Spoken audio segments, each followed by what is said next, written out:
Step outside. Yeah, everybody, Happy New Year 2024. We are here and we are ready to walk into this great unknown and take it all in. So here we go. We would love to take this moment to just acknowledge the traditional owners and caretakers and ancestors of these lands, Oga, Poge, Owingeh, also known as Santa Fe.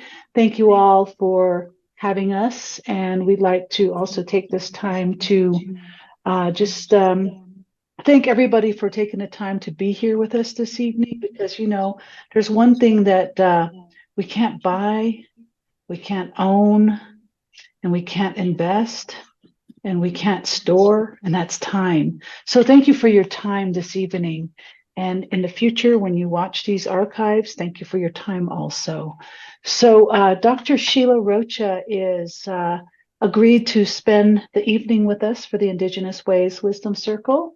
And I would like to just let you all know that Dr. Sheila Rocha is an extraordinary human being, because she is the founding chair of the first BFA in Performing Arts at the Institute of American Indian Arts, based in Santa Fe, New Mexico.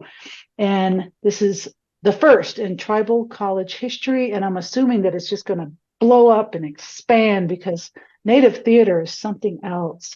So Sheila brings with her years of experience and believing in people, believing in human beings, believing in five-fingered ones, and believing in all intergenerations and cultures to be able to work together and mix and create theater.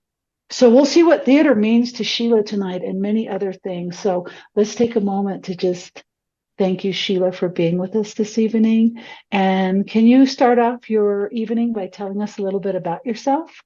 Sure. First of all, let me give thanks to the Creator, Tunkashila Wakantanka, Wopila, Ilamia. Thank you for allowing us to be here this evening. All things to the divine.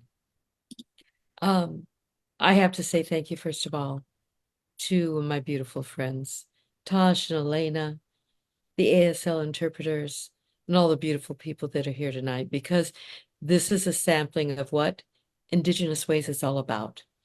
And it's pulling together and making space for people who may not normally have space or have a place in which they can talk about the things that are so imperative in this world today, the good, the bad, and everything in between. So first of all, thank you. And thank you to the people whose homelands, right now I'm on Omaha and Oto land. So I'll be back to Pueblo land in the next couple of days. And what was your question that you asked me before I went off on a mini tangent? Who I be? Uh-oh, you're on mute. I know. Okay, here we go. So what I really wanted to know, Sheila, is, first of all, what got you involved in performance? And also, can you tell us about the pros and cons and the challenges that Indigenous people face when there has never really been like an established Native theater per se, BFA, MFA, PhD perhaps. Yeah, tell us about that. What's beautiful and what's challenging? It was a beautiful opportunity to come into this whole realm of performance. And at that time, we called it theater. But I was born in 55. And so when I was going to North High, which was a very supposedly racially tense place, but that was the, stigma. And that was the media that called that out. And that was North High here in Omaha, Nebraska. And we were asking for ethnic studies. I didn't know that I wasn't Black. I didn't know that I wasn't anything but everything. I didn't know that I wasn't Mexican. I didn't know exactly. I didn't know what I was. I thought I was all things.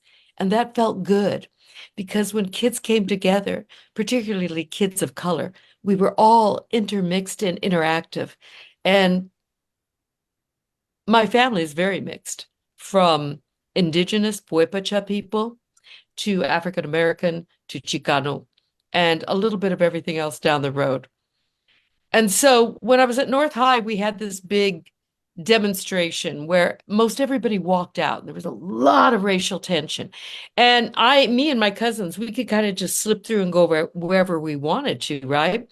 And I was walking down the hall and there was one girl and I saw her and it was like, oh, hi. And then I realized as I came around the corner, she was hitting another girl. She was an Anglo girl. She was hitting a girlfriend of mine that was African American. And there's this big fight. And there were fights all over. And it's like, wow, this is interesting.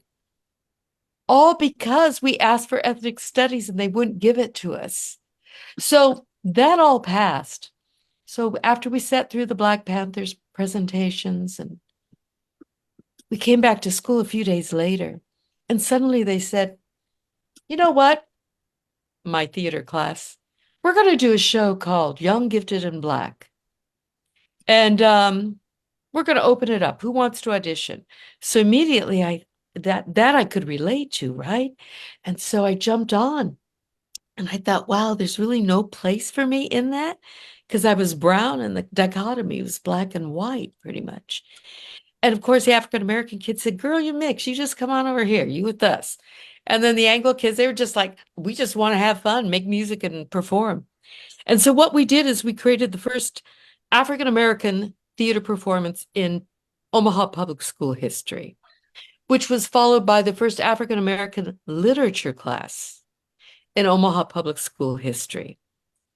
And through the ability to learn poetry and to begin to do performance poetry and Lorraine Hansberry's production of To Be Young, Gifted, and Black, all of a sudden I was embraced in this ability to find a place where there was no question about who I was, how I was, blood quantums, lineages. I was just there and I played an Irish teacher. I played a Black girl in the school ground, and then I just played me. And so that profundity, the profundity of that moment opened my eyes to the possibilities. And then I started to think about all of the other kids who were in the school who couldn't do these different things, or they didn't feel there was an opportunity for them. Because I would push.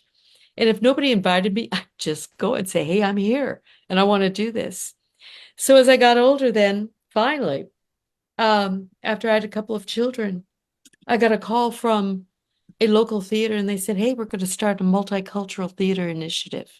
Would you like to come in and represent Mesoamerican culture? And it was like, okay, don't forget the terms were a lot different back then, right? This was So we created 3 theater ensembles. After those folks left and I continued on in theater, I established 4 Directions, which was a Native American theater ensemble, Young, Gifted, and Black, after that first production that empowered me with voice. And the other one was Teatro Mestizo, which at the time, once again, the language has changed. But what it did is it opened up these different venues. And we began to tell our stories because you see, that's all the theater is. It's the act of human beings watching human beings in the act of being human, being witnesses to each other's lives, being able to testify to who you are, who you come from, your ancestors, your present moment, and who that might and what that might look like in the future. It's storying. And I was raised with stories. My father, he didn't beat us. He hit me 3 times. I ducked and dived each time. I'm not going to stand there and get hit, right? Dad said, oh, Lord, this child, she's wearing me out. Mija, sit down. So I'd sit down and then he'd tell us our history, family histories that lasted for hours. And so that made me understand the power of story. And then my dad always had juke joints after our places, right? So he introduced me to the blues and jazz. That's all I heard from my dad. And Cuban music, ironically, because his best friend was Cuban, African Cuban. Once again, at that time, I didn't know that I wasn't. I thought I was all things, all peoples. Interesting. And then when that bubble gets popped, it's a little bit upsetting because it's like, whoa. Then all of a sudden you realize that Western culture taxonomizes us and they put us into boxes just like we have here on the screen. And we're supposed to place ourselves within these boxes. And I know, Tosh, you and I have had conversations about that. And then there are certain expectations that are imposed upon us to produce within the box that they presume we belong. And when we say, wait, I don't think I like this. Oh, wait, I don't want to be in a box. There's much more to the world than that. My mother, on the other hand, worked in the nightclubs. So when I was a little girl, I got to have dinner with like Bill Haley, of Bill Haley and the Comets. I got to meet the jazz pianist Teddy Wilson. Ed Ames used to score music for me so I could play my little songs on the piano.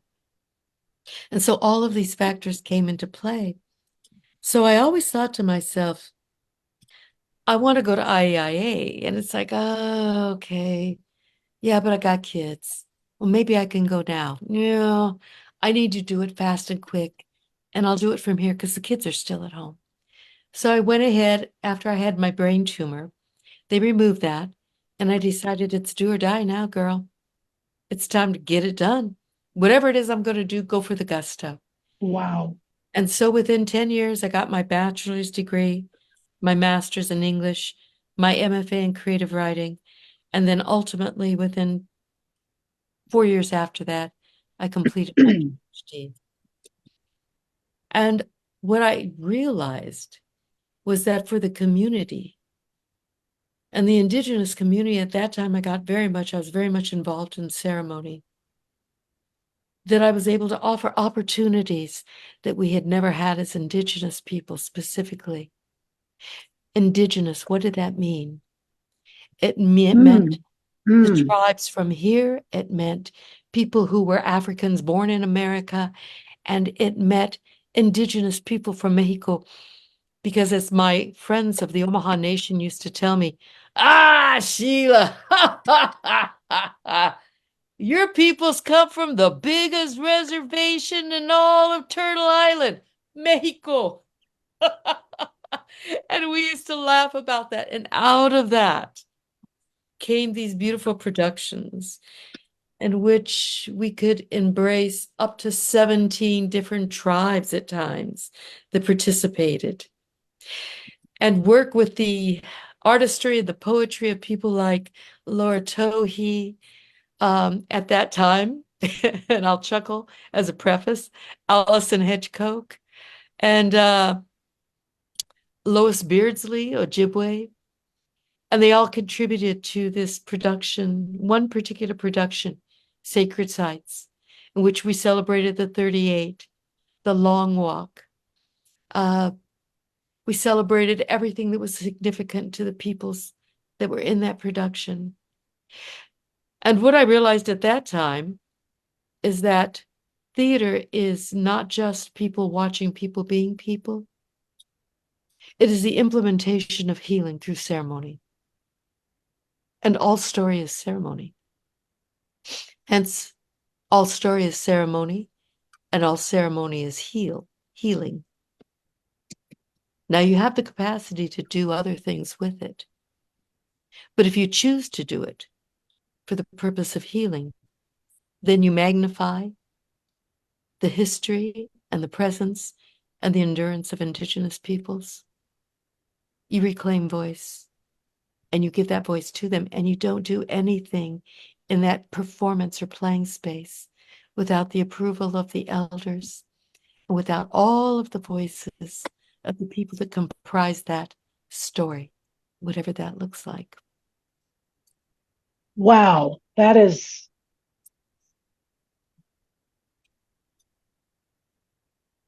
I don't even want to add an adjective to that. And you know what? I'm not gonna. All I'm gonna say is walking with Hejon, the balance, the harmony, theater, all of that. Because there's all these different ways of doing story, and then climax, and then, oh no, what are we gonna do now? Mhm. Come down, and protagonist, antagonist, and all of that. So I'm going to ask you kind of an offshoot question. So with Native theater, knowing that ceremonial way of being, and sharing story with sacredness, and what all that entails with indigeneity, and traditional theater, which has its own history and formula, and film. And now that phones have come onto the scene, I noticed that a lot of Indigenous people, beautiful deaf people, people just get on and just do this thing, and everybody's so comfortable with the camera on them now that it's just like, it's not even like, oh my God, the film's rolling, and all the, I'm suddenly scared, and my little hurt child is now back in the front seat, ruling my show. Do you notice that there's an influx of Native into like more film or more live theater now? Or how is that working? Do you think that this little gadget has done anything to allow some of those curtains to be lifted for a lot of people, particularly traditional people? They're like, don't turn that camera on me, Mhm. and definitely don't put video on it, and don't film me. But there's Mhm. more. Do you feel like there's a more openness to it? Like there's more like, you know what, we're here, Mhm. and to some extent we are mainstream, or to a major extent we're mainstream. Can you talk a little bit about that? Yeah, and you touch on a lot of things that are very significant, and all of them are relevant. I see a lot of students coming into a performing arts department looking for Western theater and wanting to learn those modalities without understanding concepts like Hosho, or for the Autumn people, Himdog. They want to come in and simply tell their stories, Indigenous stories, through a Western television screen, so to speak, right? Thank I'm you. not Thank talking you. about on television, literally. They want to do the great Native American Broadway show. Okay, if that's what you want to do, that's fine. You can do that. But I think what happens is that because we have become so inundated with those conceptualizations of performance being theater, and theater being Greco-Roman or Western, that we forget that we have been spawned from the act of storying. So if you go into any of our languages, there's no word for theater, but there is word for ceremony, ritual, story. And these processes are really what we need to reclaim and bring back. Let me give you an example. So when I wasn't sure, because I was thinking I was in the same construct. Oh, we're going to do native theater, and we're going to find a good script, and everybody's going to learn their lines, and we're going to be really good Indian actors. And so I did. I did. Of course, my first professional theater production was under the direction of William Yellow Robe, who is also the playwright. And I had so much fun. And I was like one of two Indigenous people who, at the end of it, lasted through the production. So it didn't feel like an Indigenous production per se, right? But he integrated puppetry and masks, and all of these wonderful things. Working with William was inspiring. And he worked within that construct of Western theater with all of these different Indigenous themes. And then I thought, there's something else that I've got to do, and I'm not sure how to do it. Well, Crow Dog Leonard was in town, and I wanted to try something different. I wanted to do a presentation performance in which people could tell their stories, where they could be witnesses to their survivance, not just surviving on the surface, but having survived and now augmenting their experience as human beings. And so I thought, well, I want to call it Wiping of the Tears. But can I do that? Because it's people that were trying to tell their stories, who wanted and needed to tell their story in order to complete their healing. They have been carrying their spirits, their ghosts, their guilt, their shame, and they wanted to release it. So Leonard was there, and I asked to speak with him, and I told him what I wanted to do. And Leonard Crow Dog sit there and he goes, oh, oh, oh, oh, oh, mm, mm. So I get done talking. I think he's going to say, girl, you can't do that, right? That's not appropriate. I was Right. good at that, right? And instead he looks at me and goes, huh? And he jumps up and he says, now you want the lights over here. And then you want a veil over here. And then what you want to do is you want to put the person who's going to speak behind the veil, because those things are sacred. You get a cherry branch, you get water, you put sage in the water, you sprinkle them with that water, and then they come out from behind the veil and they can tell their story and wipe their tears. I love it. It was I love wild. He staged the whole thing it. for me. And so I did it as Leonard said to do it. And Gave you so permission to go out and do something in a way that you weren't sure how to navigate. exactly. And I was Right. not going to presume to make it up, because that's arrogance. And that's what challenges our humility. And when we presume that we can go out and do whatever kind of a show or public performance that we want without consulting with the elders and praying about it, doing it the right way, right? We make mistakes.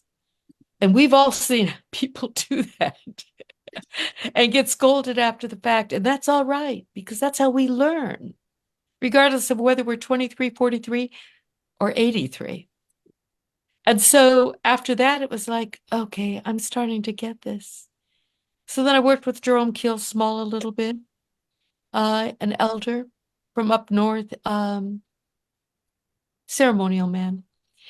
And then David Swallow, because I didn't think David would want to talk about that kind of stuff. And so now Medicine Man, Wichashawakan, David Swallow from up in Pine Ridge around Porcupine. I talked to David about it. He's like, huh, that sounds good, that sounds interesting. Those stories got to be told.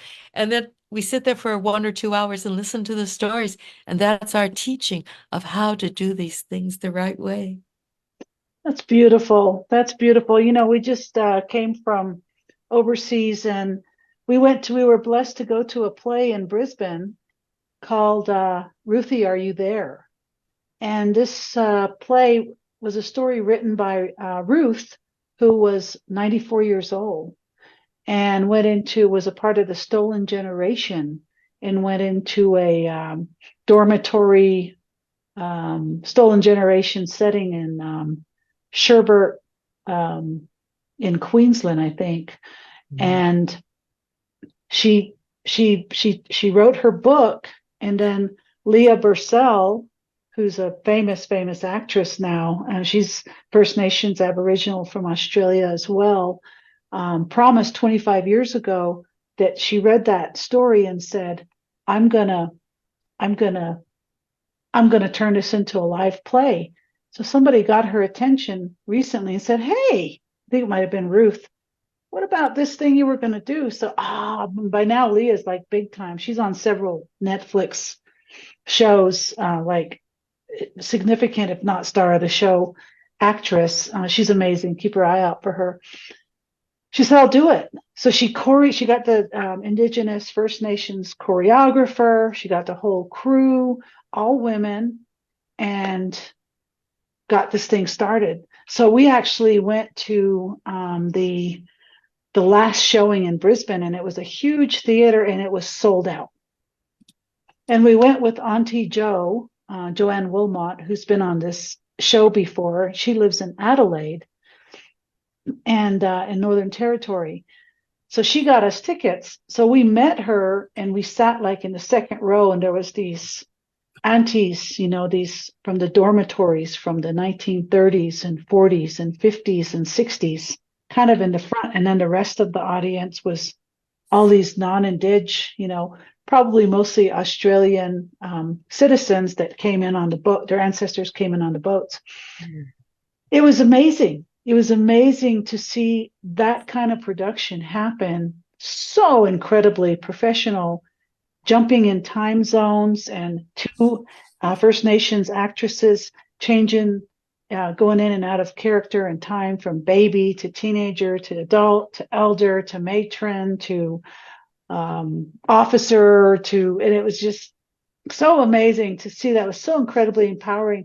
Would love to get that show over to IAIA for the Indigenous people, or even to the Lensic, for people to see the juxtapositions in what happens with education, religion, indoctrination, and what happens to the people. There's so much in common for us, except here we don't call our boarding school children era stolen generation. But you know what? Many of our elders were stolen. They were taken off their lands. And so what are your thoughts for the future of Indigenous students in Native theater? Where do you think it's going to go now, since these Zooms here, and people are just so used to being on the camera. People are doing selfies all the time, and people are knowing, where to position their faces and their bodies, and exactly where to put. I mean, people are they're becoming their own directors. They're only their own self-navigators through this thing called the lens.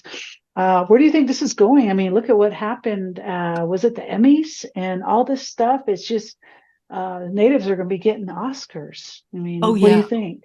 What do you think is going to happen? And what's going to happen with the direction of Native theater, which is very different than filmmaking? Like, I'm going to go be a movie star, as opposed to, well, I'm going to try to make it to Broadway, I think that we're going to see, I think in general, we're seeing less live theater. And one of the reasons is because, for example, what IAIA was doing back when you started the first time, right? There was so much live theater, and that was the draw, right? Because there wasn't really VCRs yet. There wasn't the DVDs, all of that. So live theater meant that contact with human beings that is now being kind of substituted with the camera, with the phone. And I don't think that's good or bad. My worry is, though, is that I think people are going to pull more away from live theater. I think we're going to see more film, but I think it's going to happen in a variety of ways. Just like we're seeing on, for example, TikTok, people creating their stories, telling their stories. And in that sense, we've seen some of the most beautiful testimonies on public media, on TikTok, on YouTube. And it just grabs my heart, because it's like, now I know more than I did before. And I'm learning it from the Blackfeet, or I'm learning it from the Crow, or I'm learning it from the Passamaquoddy, people that I don't have contact with. And I think we're going to see a lot of beautiful things come out of that. But I think they're going to be more in terms of the restoration of story. However, there's nothing as impactful and as transformative as the medicine of the live story. Because if you are talking to me, the way that you talk to me is going to be directed for me. And the energy that you put, that vibrational quality that you put into each and every single word that you share at me, will be to heal me, to build me, or to destroy me. And what I'm saying is the vastness of the power of the spoken word begins with the intent. And that electrical energy flow is what transforms. So when you talk about prayer, why do you pray?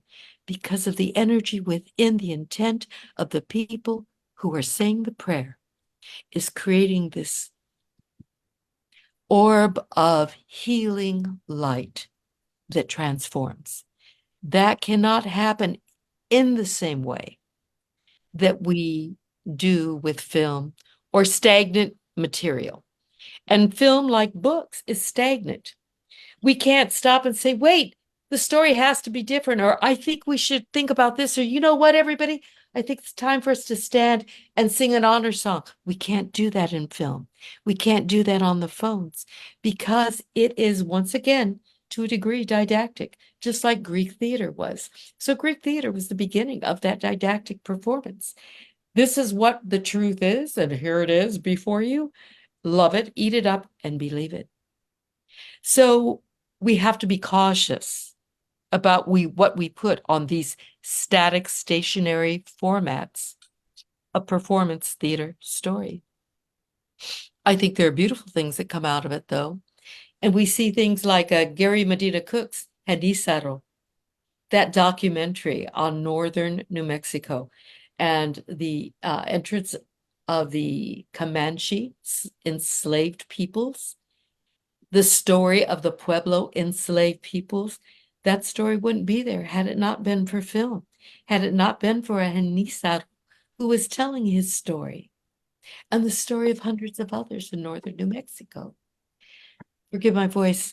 It's still really scratchy from intubation. So it's Oh gosh, you sound great on this end, Sheila. oh, Seriously. thank you. I'm So, pushing it so here. I now I'm starting to get a picture of you were your proclivity was to go into theater to understand that it sounds like you already got it that we are all one before, in your mind, you saw the separations and this boxing in of, okay, this is who I am, and I'm a girl, and we're in a binary patriarchy, and this is what I'm supposed to do when I grow up, and this is who I'm supposed to be, and I'm supposed to have kids, and I'm supposed to find all that stuff. But you went, oh, you did some of that because you're a mother and now a grandmother and a wife and all that beautiful stuff. But aside from that role that is expected, and you got into the performing arts and got to work with some of these amazing healers, including we've got James Woodenlegs with us this evening. Hi, James. Thank you Wonderful. for Hello, being with us James. this evening. And some of these amazing spiritual leaders, like James Woodenlegs from Northern Cheyenne, you got that experience. So you got all of that inside of your heart, inside of your body, and inside of your to pack into your memory. Like, this is a really sacred thing that's just like a memory I got. And some of them may no longer be here now. So then you find yourself in education. And then you find yourself in your education of choice, which is, I believe, you found yourself in indigenous communities and reservations and all that kind of stuff. So then now you're sharing this stuff that's been passed to you by these spiritual leaders and healers, and you're putting it into a context of developing a curriculum. And then you're developing a curriculum that maybe you're looking at some of the traditional, and then maybe like the traditional Western way of writing a script. And okay, here's a name, colon, here's the line, and coming in from the left side of the stage, all that kind of stuff. And, the script and the repetition. And then all of a sudden, you're the chair at the Institute of American Arts, the first founding chair of the first ever BFA program in the country. And now you got all these students, and I'm thinking about myself back in the day when I went into theater, and Juanita Berry was one of my instructors, and I did a monologue with 9 characters as a cat. I remember And that. I remember doing that, but I remember how I felt inside being 19 years old, coming from the Navajo reservation and going, I'm in this theater and I'm doing this. But when I got on stage, when I cried, I really cried. When I was a cat, I was really a cat. When I was a Rubik's Cube, I was really a Rubik's Cube. And when I got to just be whatever the heck I created, I got to be that on that stage. So that was the first time I really felt like pop, like something popped out in me. But how do you pull that out of students that have those same dreams and ambitions that are just they're so shy? I mean, how do you go, come on, let's see that line, those words, that's linear language. Become it, breathe it, put it on the stage. How do you do that? Tell us some of your techniques now that you're on the other side, because now you're you're the person that's pulling this, believing in the students until they can believe in themselves. How do you do that? First of all, the students who want to do it are going to do it. It's already there in them. Mm-hmm. And there are so many levels to this. Students, people, when they come into this whole thing of wanting to tell their story or tell a story, you don't really have to pull at them much. If they can't be pulled, then they realize that's not what they want to do in life, and they become a visual artist or a writer, and that's fine. And we've had students that do that. But here's the thing is that I think first and foremost, when you believe in the group of people that you're with, and you simply sit and you talk, you begin to realize that each one of us carry medicine. We are medicine.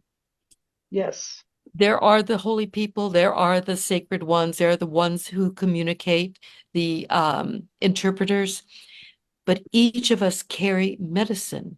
Women carry medicine, and we don't even realize it. Some of us don't, but we know it's there. So what you do is you impart the confidence of the medicine within them.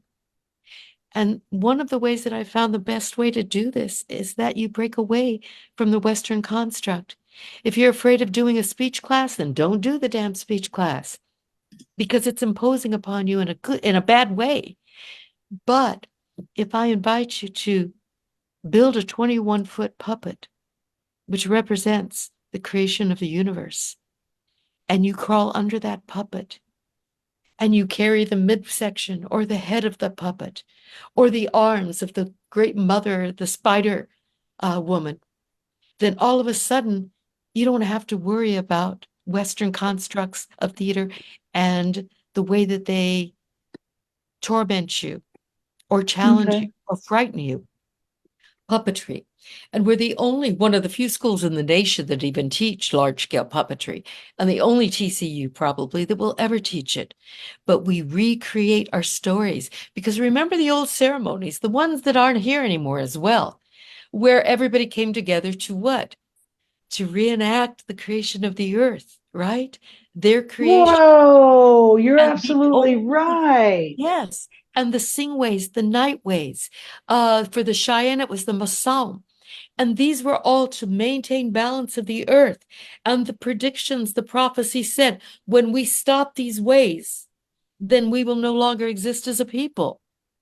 So we can use this concept or this notion of performance or theater, puppetry, whatever you want to call it. It's still storying, and to begin to recreate the stories of creation. And when we do that, what I'm finding, and the students are like, oh, and the faculty are like, it's true. The medicine was within is within it. So we were asked to do a puppet show for the new Mayak exhibit that's there now, here now and always. Mm-hmm.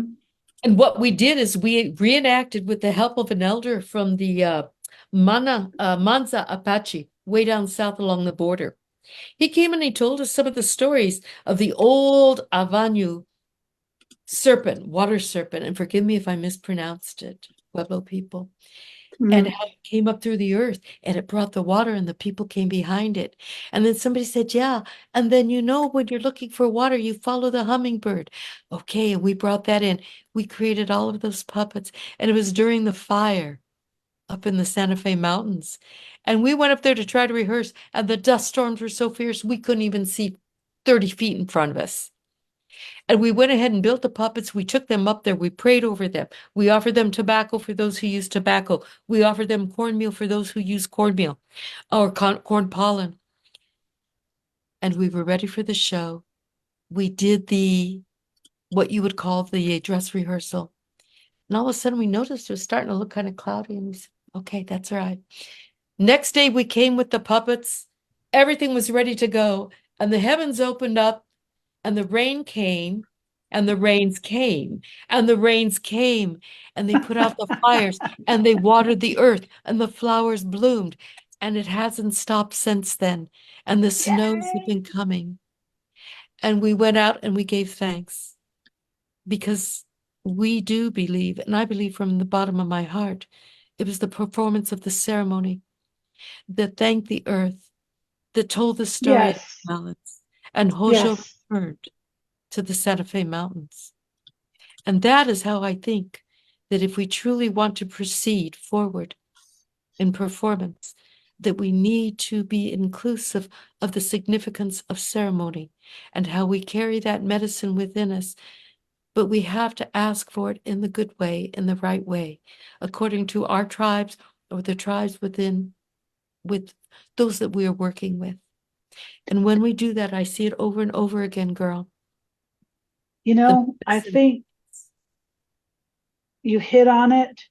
And I think for a lot of people that want to reenact, recreate, walk in the steps of our ancestors, there's so many of us out there that are just feeling lost, feeling confused, everything that's going on, getting lost in this real time of war and this real time of famine and injustice and climate change and all this kind of stuff. And just, all I can tell people is we're not alone.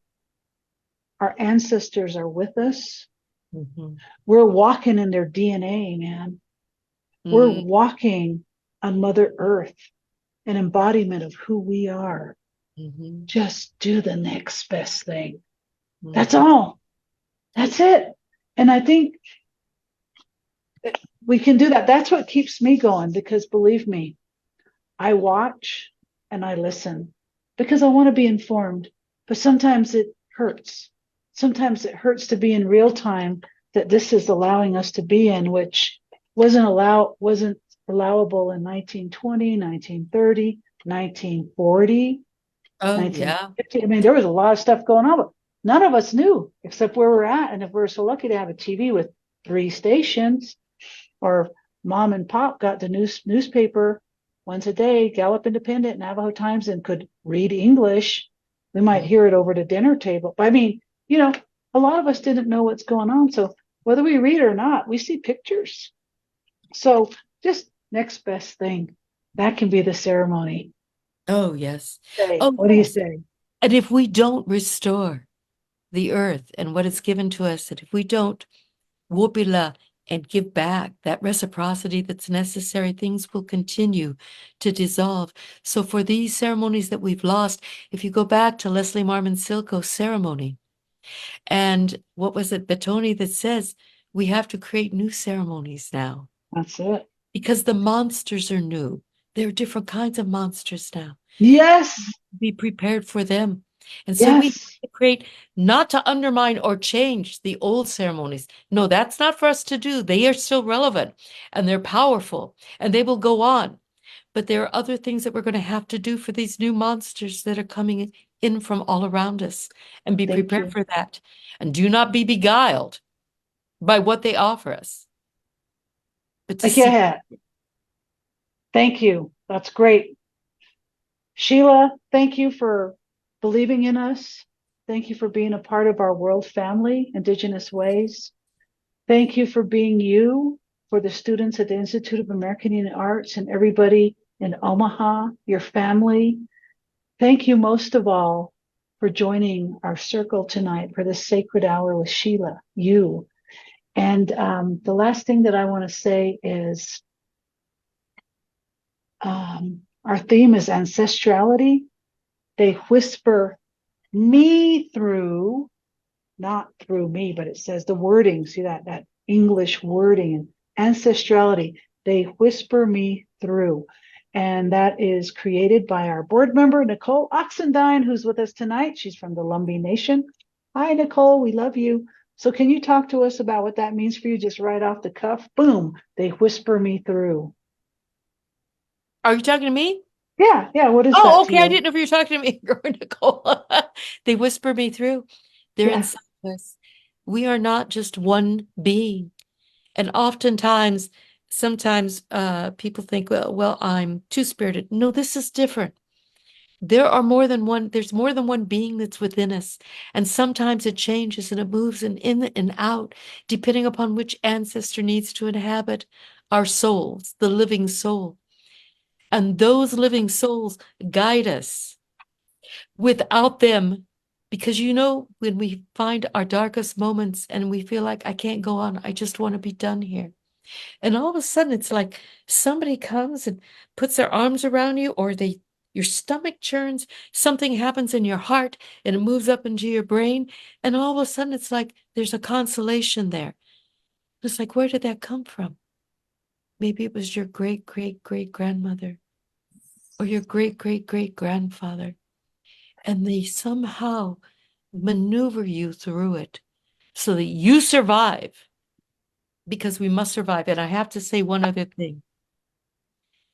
Because you inhabit your ancestor spirits, Elena inhabits her ancestor spirits. The spirits that are within you have impacted me and the things that I do. And Oh, it started when we first met. Number one, your music and your Mount Pleasant, Michigan. lesson. Was it the Chippewa Nation? Yes, it was. It was Chippewa Nation. And then it also returned here in Omaha, which allowed me to begin to rethink other things. Integration of the original music, the music that you and Elena were producing. So you impacted me with your ancestors, as I hope that I'm sharing mine with everybody. So it's not just Yes. one individual, it's all of us together. When we come and talk about these things, it is a unified whole. We want to thank you. Yeah, and so glad you're going to be our MC for our very first Indigenous Ways Festival in May. Thank you for being our MC. Also, everything you do, we can't wait to see you back here in Santa Fe. We're having you over for dinner. Love you. All right. Thank you so Elena. much, Dr. Sheila Rocha, and blessing us with that amazing wisdom. We've got a lot to share with you. There's a lot of stuff going on in the chat box of people who have been truly moved by your incredible wisdom, including both Tash and myself when we first met you, 2007, Mount Pleasant in Michigan, at that Native American Writers Symposium, as Tash and I were students then at the Institute of American Indian Arts, IAIA, and then the many things that you shared and all of our ancestors that move through us. So thank you so much. I'm going to quickly do this because a lot of people want to come on and ask questions and have incredible comments for you. So if you're new and you're watching this live, thank you so much for blessing us in the circle. We're going to go a little bit backwards this time. And what's happened is Tash and I, as she was saying, had just come off a 7-week cultural exchange with Samoa, Australia, and New Zealand, all the homes that I am from, enjoying the summer, 114 degrees to the lowest of 86, wonderful high humidity. You know, what would we know that we're in snow at the moment if we're in the northern hemisphere. However, we're very blessed to touch many ancestral lands, be with the First Nations people, a lot of connections that Tasha mentioned. So I just wanted to give a shout out with that. One of our clips isn't happening, so I just wanted to share. Next month, please put on your calendars, which is February the 21st. Same time, same channel. It is Black History Month. We have got this gorgeous presenter who will be here, Rashan Ahmad, who is a father, a musician, poet, community worker, and also DJ. He has released 6 acclaimed albums that have taken him over 35 countries. He is now living in Santa Fe, doing many things as his ancestors breathe through us in arts and culture, and what he's doing here. So please join us next month. We'd love to see you there. If you want to find out more, just go to our IndigenousWays.org website, and all the presenters will be there. Not only that, You will also, if you want to catch something that the beautiful Sheila spoke about now, you can do that because she'll be archived in all of the Indigenous Ways virtual events. We have over 200 presenters. And if Sheila looks really familiar, it's because we've been very blessed. She has been MC on our Indigenous Ways Festival. We've got 3 of those happening this year, May 3rd, June the 8th, which is a Saturday, and also going into Indian Market, which is Friday, August the 16th.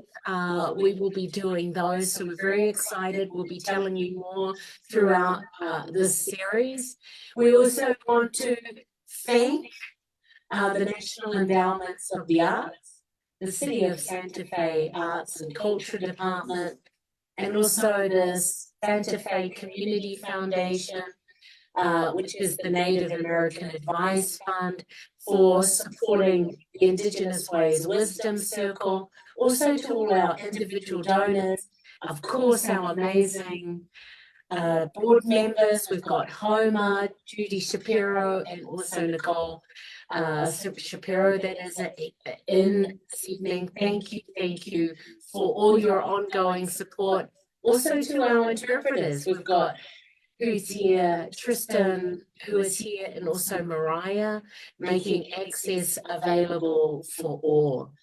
And also, if you want to contribute, you can either go to our website, or you can go to our PayPal, Venmo, or snail mail, which is there. So this is that time. We've got a few minutes left. If you want to come in, please turn on your videos. Please note too, this is also being live streamed out to all our social media. I think there's 9 sites out there where this is going live. So while people are trying to sort out where their videos are, this is what I do want to say, some comments that have come in on Andrea Otero, who is also faculty at IAIA, says, Dr. Sheila, you are so amazing and accomplished, and I am so appreciate you sharing your path and experience. Such an honor to work with you. We've also got Laura Cook, who's on, who said, thank you for sharing, Dr. Rocha, our beautiful board member, Nicole. Thank you for such beautiful sharing, Sheila. Carla M says, great to be here with you. Wendy says, thank you. Homer says, yaha. And we've got Kavan, who's also here, saying, and Nejoni. And with that, Tash, I'll let you take over. Okay. Yeah, and then we've got thank you for joining this evening from Mariah, Laura Cook, our beautiful sister. She's one of our filmmakers for our Indigenous Ways Festival documentaries. Laura Cook, thank you for being with us. And sign Laura, thank you. And Mariah and Tristan for interpreting. And thank you, Mariah. Great to see you from our beautiful professor of mathematics at the Institute of American Arts. Andrea, we love you. You're great. We need you. Please stay at IA forever. We love you. Okay, so we're going to go ahead and open up now. Lisa Tiger, Muskogee, what's up? Hey, can you hear me? Yep. You can hear me? Yep. Okay. Hi, Sheila. Hi, Lisa. Good to see you. So good to see you. I miss you. You were so helpful to Cricket, and she actually got that part on that echo. I think in part for you, Lindenness, the studios out there at your work. That's where she auditioned for that part, and as an ancestor in Echo. It's a Marvel series that's on Hulu right now and Disney Plus. And so I credit you for helping her to get that part. Wow. And then, yeah. But Cricket, she stands alone. Boy, that girl's powerful. Oh, thank you. Magnificent, just like her mother. Yep. Yep. All right. Thank you, Lisa. Let's go to James Woodenlegs. What's up, James Woodenlegs? Good to see you, brother. Hello. Hello. Great stories, Sheila. And I really enjoyed how you pulled us into this audience. I was involved in a film. It was the Kachina family with 3 children that were from Florida. And they came over and we filmed their story. And it was a movie, sort of. We filmed it. And they were all deaf. They were deaf actors and performers. So we went through that whole process of all the kids mingling and socializing. And they would ask me my advice as a spiritual leader. And so we talked about the Kachina family and the dolls, and I would go through the storytelling of that family, and they were introduced to the new performances and the storytelling.